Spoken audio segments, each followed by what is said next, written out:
saya sekolah di SMK Muhammadiyah Belitang dari jurusan TKRO kelas 11-3. Di sini saya akan mempraktekkan bagaimana cara perawatan aki. Baterai atau aki merupakan sumber energi listrik yang digunakan oleh sistem starter dan sistem kelistrikan. Baterai ada dua tipe, yaitu baterai kering dan baterai basah. Baterai yang digunakan untuk motor, mobil maupun truk adalah baterai jenis basah. Fungsi baterai. Baterai kendaraan secara umum, baterai berfungsi sebagai sumber energi listrik pada kendaraan, namun bila kita amati lebih detail maka fungsi baterai adalah: yang pertama, saat mesin mati sebagai sumber energi untuk menghidupkan aksesoris penerangan. Yang kedua, saat starter untuk menghidupkan sistem starter. Yang ketiga, saat mesin hidup sebagai stabilizer suplai listrik pada kendaraan, di mana pada saat hidup energi listrik bersumber dari alternator. Bagian-bagian aki. Baterai terdiri dari beberapa komponen, antara lain otak baterai, terminal baterai, elektrolit baterai, lubang elektrolit baterai, tutup baterai, dan sel baterai. Dalam satu baterai terdiri dari beberapa sel baterai.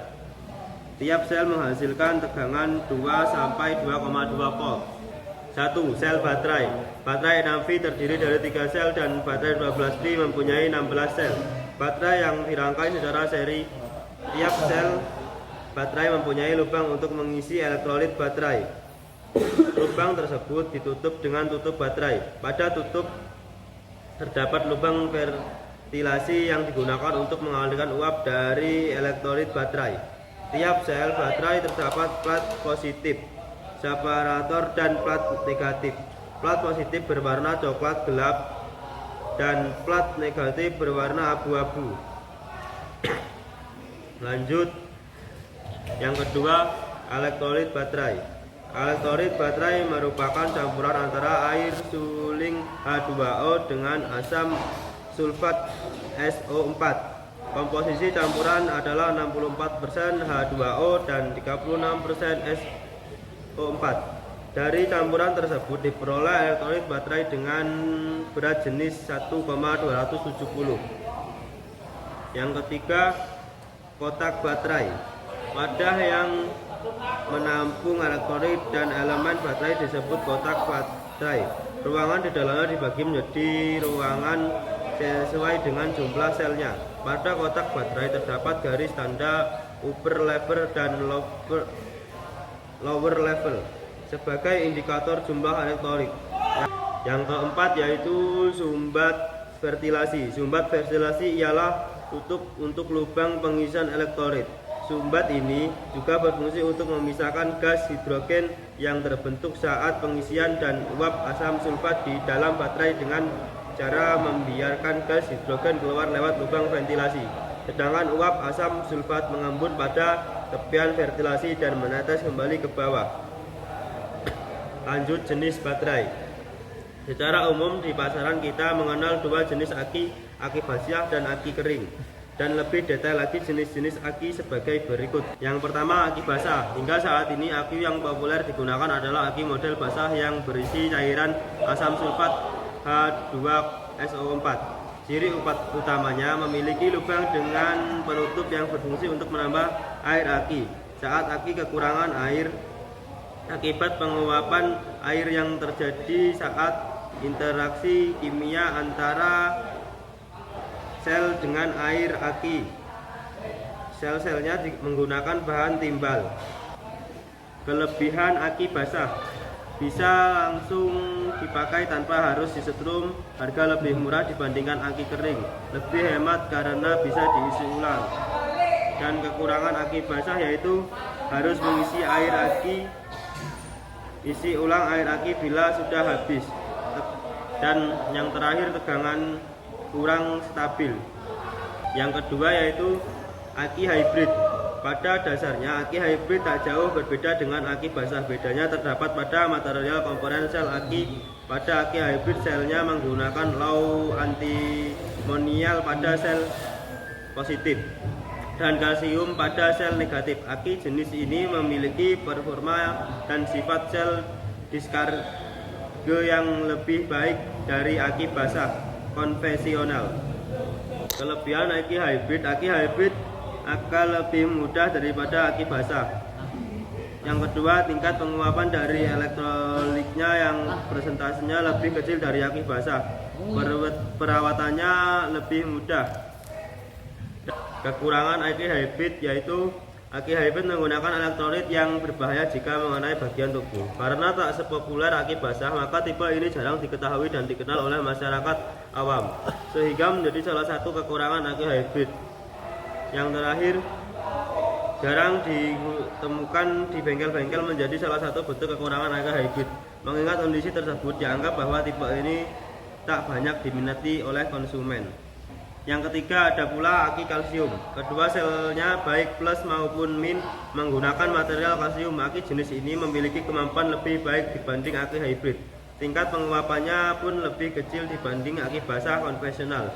Kelebihan aki kalsium yaitu terletak pada kemampuan maupun kualitasnya yang lebih baik, sebab penggunaan bahan kalsium pada kutub positif maupun negatifnya tersebut dinilai sangat efektif dalam menyalurkan alur listrik.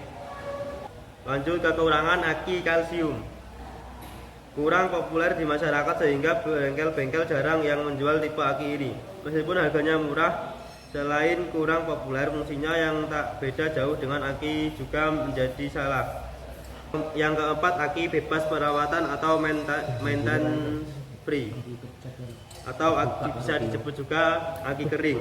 Aki jenis ini dikemas dalam desain khusus yang mampu menekan tingkat penguapan air aki. Uap aki yang terbentuk akan mengalami kondensasi sehingga dan kembali menjadi air murni yang menjaga level air aki selalu pada kondisi ideal sehingga tak lagi diperlukan pengisian air aki. Aki jenis ini biasanya terbuat dari basis jenis aki hybrid maupun aki kalsium. Kelebihan aki kering, bebas perawatan karena tak perlu mengecek ketinggian airnya. Praktis menjadikan kelebihan aki ini bernilai positif, sehingga banyak juga konsumen yang menyukai tipe ini. Kelebihan aki kering lainnya adalah dapat menjadi salah satu pilihan bagi sobat yang menyukai aksesoris kendaraan yang menambah beban listrik. Dan ada pula kekurangan dari aki kering. Yang pertama yaitu mahal, lebih cepat rusak, cairan elektrolit berbahaya. Baik, selanjutnya kita akan melakukan perawatan kepada aki atau baterai. Yang pertama-tama kita cek dulu secara visual. Sebelum kita mengecek pada kotak baterai atau aki, kita lap terlebih dahulu kotak tersebut.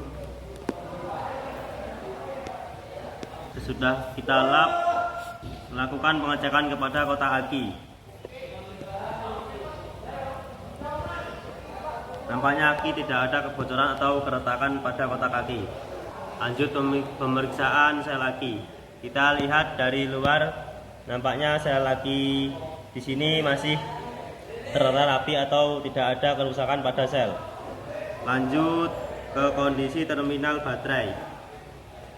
Kita lepas terlebih dahulu terminal baterai menggunakan kunci.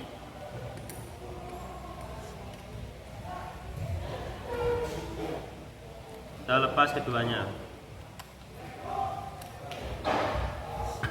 Jika sudah dilepas, lakukan pengecekan menggunakan amplas, yaitu dengan cara diamplas bagian dalam.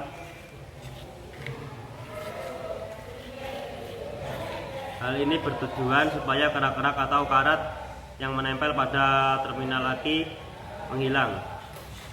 Lakukan di keduanya.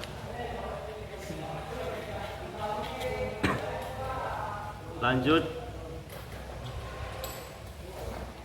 melakukan penyikatan pada terminal. sikat dengan satu arah. Lakukan hal yang sama pada keduanya. Setelah itu, pasang kembali terminal aki atau baterai.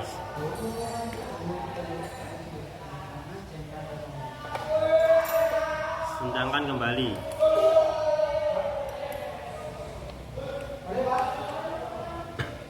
Setelah selesai mengecekkan pada terminal, lanjut pada bagian sumbat ventilasi atau tutup aki. Lepas semua tutup aki.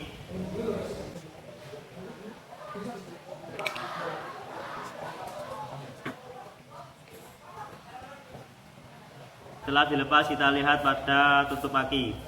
Nampaknya di sini tutup aki masih baik, tidak ada yang pecah atau kerusakan lainnya. Setelah pemeriksaan pada tutup ventilasi, lanjut pemeriksaan pada lubang ventilasi, yaitu lubang kecil yang berada pada tutup ventilasi. Dilihat di sini tidak ada debu yang masuk atau kotoran. Cara membersihkan jika ada debu yang masuk bisa menggunakan jarum atau alat lainnya yang bisa masuk ke lubang tutup ventilasi. Setelah melakukan pengecekan, tutup kembali lubang ventilasi.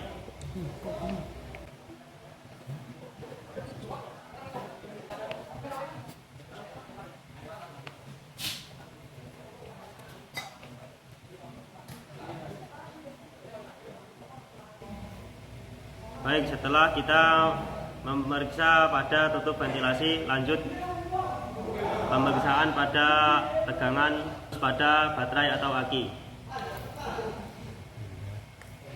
Kita cek menggunakan alat yaitu multimeter. Di sini ada dua kabel yaitu merah dan hitam. Yang merah kita pasangkan pada terminal plus dan yang hitam kita pasangkan pada terminal min.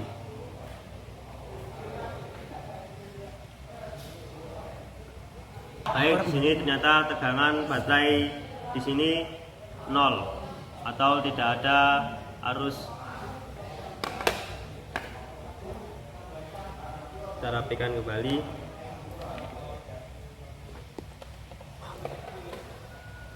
Setelah pemeriksaan tegangan arus, kita periksa kembali kualitas dari air aki.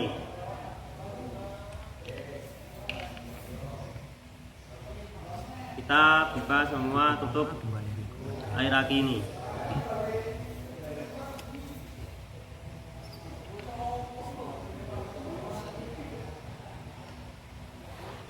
Oke, kita periksa menggunakan alat yang bernama hidrometer. Di sini ada 3 warna yaitu hijau, putih, dan merah. Jika air pada posisi hijau, itu tandanya masih bisa digunakan atau layak pakai. Jika berada pada posisi putih, air itu masih bisa digunakan tapi kurang baik. Jika dalam posisi merah, air itu harus diganti. Kita lakukan pengecekan. Baik, di sini air pada posisi merah yang tandanya air ini harus diganti atau sudah tidak layak. Lakukan keseluruhan agar lebih detail.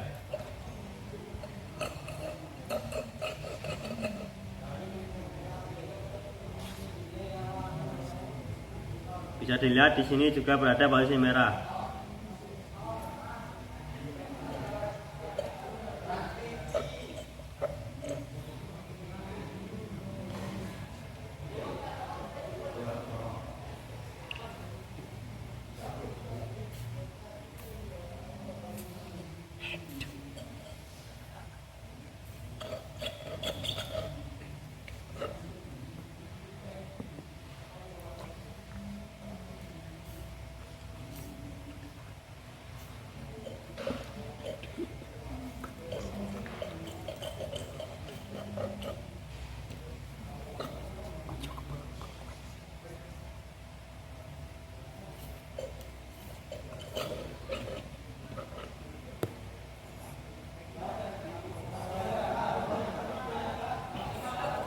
Nampaknya Air aki di sini sudah tidak ada yang bagus dan harus diganti semua.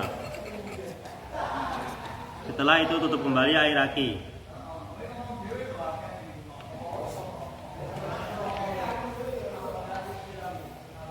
Tutup secara kencang.